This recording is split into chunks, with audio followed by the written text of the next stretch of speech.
People who have worked at Goodwill or other thrift stores, etc., and processed donations, what's the craziest thing you found? Story 1. I had a mate who worked in one of the bigger Lifeline stores in Australia. A woman came into the store with 5 large, clear plastic storage boxes and asked to donate them. He looked inside of the boxes and it was thousands of beautifully hand-painted Warhammer pieces. He was shocked and asked her why. They were her son's and she couldn't keep them in the house anymore since his death. My friend said he couldn't accept the donation. He said the whole collection was worth a lot of money. She had no idea. He asked her for all the details and asked if he could try to sell them for her. She agreed. After his shift, he went home and took photos of everything and posted it on an online Australian Warhammer forum. Within a couple of weeks, everything was sold. He called her and she met him at the store. He told her he had sold it to collectors all around Australia who loved her son's work. He handed her roughly $12,000. She told him she would donate his half to a suicide charity in her son's name and his name. He said it was the best thing he had ever done in his life. Oof, suicide charity. That hit pretty hard at the end. Wasn't expecting that. Story 2. Didn't work there, but was about 5 years old and my mom brought me and my siblings with her to Goodwill. She raised us alone and didn't have a lot of money. This was essentially a school clothes trip. She was just trying to get in and get out. We had strict rules not to ask for a toy or frankly just anything. This is a necessity trip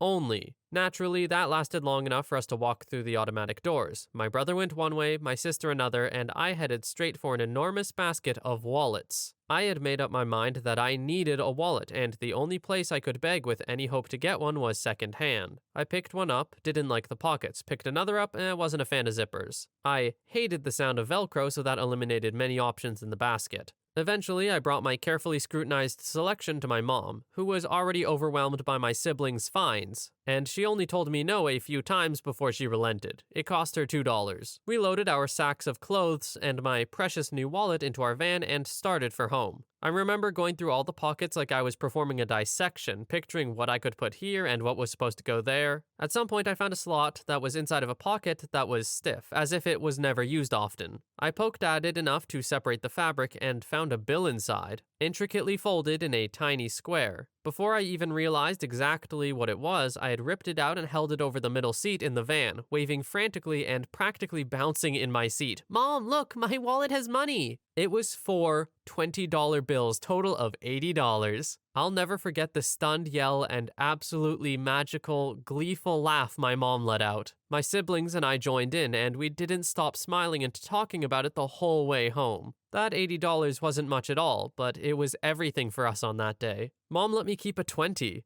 I couldn't even tell you what I spent it on, but I still remember how that wallet smelled. Story 3. A sword used by a Japanese officer in World War II, a suitcase full of adult toys, a coin collection worth nearly $2,000 accidentally left in a cupboard that was donated, a photo album of someone's wedding was donated amongst the belongings of the pastor that married the couple after he passed, and the bride happened to be someone I went to school with too. I tend to sort books at my store, so I found a few odd things in there. Cash as bookmarks, about $150. A book with carved pages to conceal some jewels and gemstones. A few first edition books on agriculture from the 1800s. Lots of handwritten recipes. Personal letters, and my favorite, a letter sent in the last mail delivery from Hong Kong before the British returned it to China, affixed with every stamp available at the time and mint versions of each of these stamps enclosed. Story 4. I worked for a nonprofit for seniors that had a charity shop in it. People often just dropped off boxes of stuff they found in their parents' attic. One box had a bunch of letters. Some of them were from World War II, where the man was stationed at Camp Carson in Colorado, and one of them must have been something they were keeping from an older generation. It was a 1914 letter proposing marriage. It was so romantic. He fell in love with her when they went ice skating together. He included an advertisement for some houses they could buy. They were really nice houses, selling for about $1,500. Story 5. So I worked for a charity. We picked up old clothes, etc., and sold them in bulk to a thrift chain. When we unloaded the truck, it was common to toss the store employees the bags, and they would catch them before stacking them on racks. Well, one time some idiot put a big chef's knife in a bag of clothes. The store employee caught the garbage bag of clothes, wrapped his arms around it as he caught it, and proceeded to stab himself in the arm. After that, the policies were changed. We had to put the bags at the edge of the truck for them to take off because our insurance didn't cover us off the truck, and theirs didn't cover them in it. Story 6. I used to sweep the parking lot of a Goodwill and they would toss very interesting stuff into the dumpster, like hundreds of books, really expensive ones too. Leather-bound sets of classical works from the 1920s, early prints of sci-fi novels. I found a nice collection copy of Dune recently, family Bible stacked thick with memories, food dehydrators, paintings, collectible sports memorabilia, super valuable vintage tools and fixtures. Most of it is just stuff that nobody bothered checking the value on before chucking it out, and it's really sad. I found a destroyed collection of old Spalding baseball bats, the oldest being from the 30s. They were left in the dumpster in standing water for days at least. It's sad to see things like that go. Maybe because at one point someone loved them very much, and someone else decided that all the care it took to collect these treasures was a waste. Story 7. About 10 years ago, I worked at a chain thrift store. One morning, we got a phone call from this gentleman saying, rather calmly, "I think I accidentally donated my mom." Naturally, I had no clue what the hell that meant. Turns out the guy donated his mom's ashes, so he left his number in case we found it. The whole back room went on a hunt because it had turned into a competition on who would find his mom first. We found her, phoned him, and he came and picked her up. We thought that was the last of him, until we were processing some donations a few months later, and there she was again. We phoned him this time because we still had his contact information. His only reply was, "God damn it." He came and got her, and we never heard from him after that. You know, at that point, maybe it's just a sign. If you really accidentally donated your mom's ashes twice, maybe she just doesn't want to stay with you anymore. Story 8. I work at a thrift store as a donation handler. Gnarliest thing I had seen was a literal stack of mattresses left overnight during off hours. They were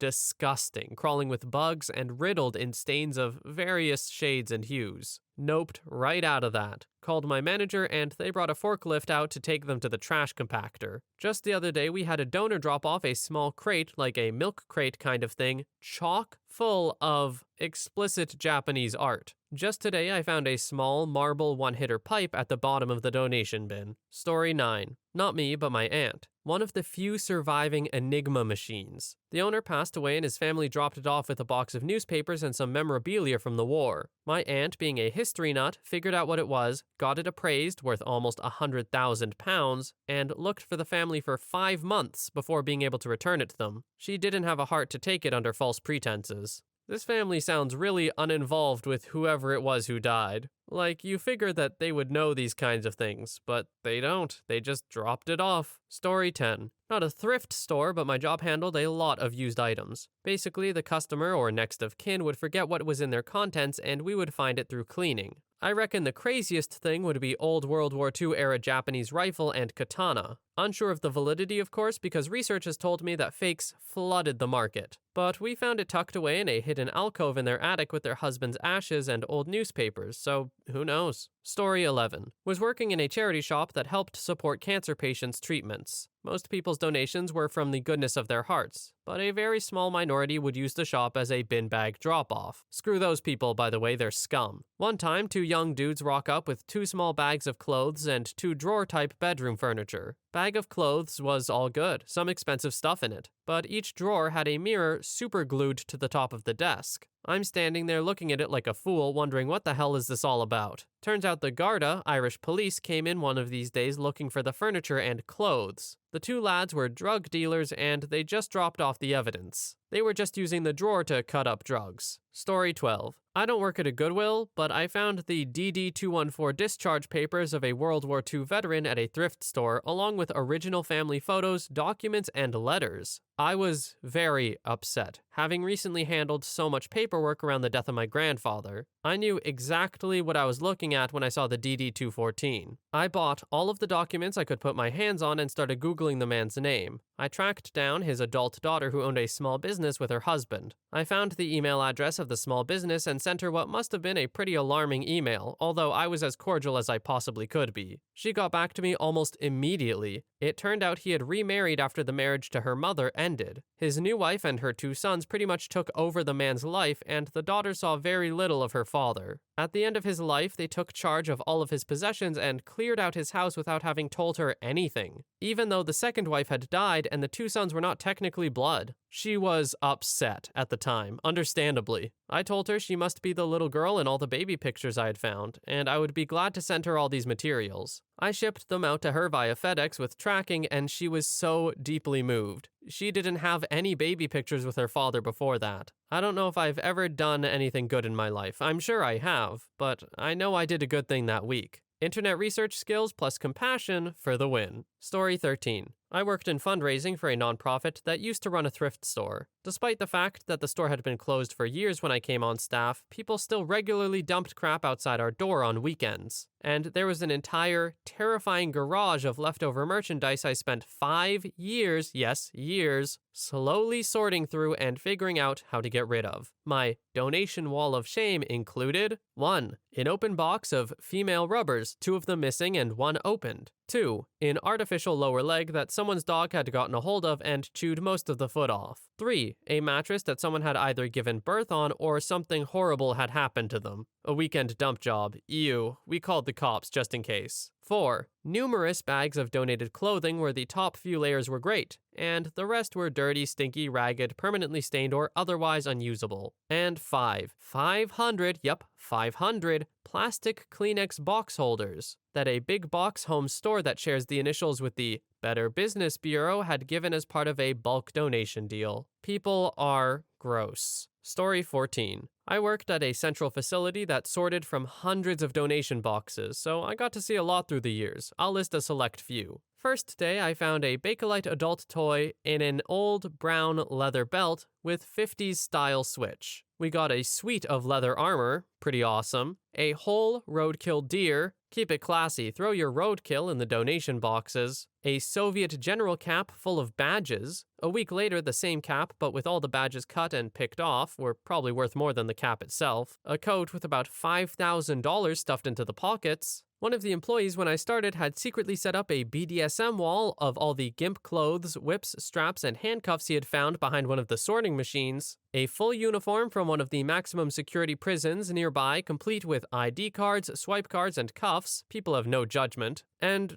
I can go on, but I just got some stuff to do. Here's some extras real quick. A sausage holder, adult toy, shaped like a thermos, not cleaned. Oh, and someone donated their private nude Polaroids in an album. It dropped out of our sorting machine while I was mentoring half a dozen girls, so picking up nudie pictures all off the floor was awkward. And finally, we once got about 100 fur coats. It was some kind of fur specialist clothier that decided to pension and just came, as the story was told, with his sons in Beamers and started unloading them at the facility. Didn't see the last part, but the coats were blocking half of the storage for ages. They took up so much space, however you stored them, and I still wonder how many thrift store patrons buy fur coats. Story 15. My cousin worked in a thrift store and this redneck girl dumped her house trash in the drop-off. This included discarded sanitary products, dirty diapers, clothes covered in baby crap, old underwear with stains and rotten food. They called the police and, get this, the store had to accept because they legally can't return donations and had to forcefully not just accept it,